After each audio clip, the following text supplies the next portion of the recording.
conferences that are all together and we can identify with each other. There's loads of motions this year, more I think than I've ever experienced at a union conference, so there's plenty of issues. I think the biggest ones that stand out, I suppose unsurprisingly, are the Croke Park Agreement and pay. Issue of trade union rights and collective bargaining rights is on the agenda, partly because the union's working hard to keep it on the agenda and to hold the government to promises. It's made important motions on the community and voluntary sector, where we're seeing a lot of cuts and a lot of hardship in projects, but also among staff who have seen pay cuts. I think the most obvious one that sticks out for me anyway, both because of the number of motions and the importance of it, is the question of water and trying to make sure that water remains in public hands and good quality water services are provided. In my address to delegates tonight, I'll be looking back over the last 2 years and looking into the future. Yeah, trade union recognition, of course, is absolutely crucial, and we've had so much talk about it now and so many commitments made to so many different bodies.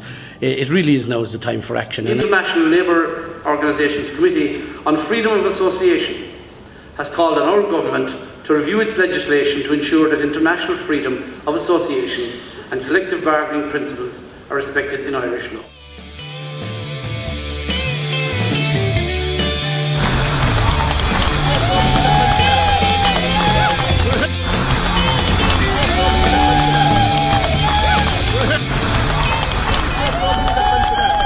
Find out more about the union. I really want to become more involved in the union group, so I want to just see exactly what goes on. Yeah, you know, it's always been something in the background, but I never knew what exactly went on, so I'm just hoping for a big insight. Probably the most significant policy issues that's coming on the agenda is to look at life after 2014. Impact is a serious union, and people try to see a bit further down the road than the instant issues of today and tomorrow. And I think it's very welcome that those motions are coming from branches that say that we should actually plan for the next couple of years.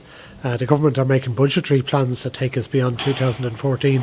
So the trade unions, particularly this trade union, need to be part of the discussions and shaping the agenda for that length of time. So thank God for Croke Park, and I think that's the general feeling.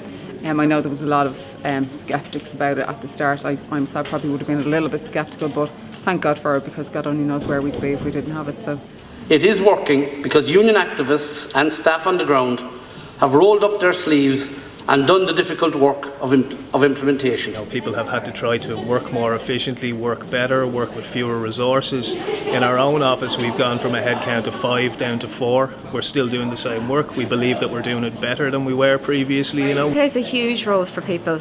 I think people are reasonably happy with Croke Park.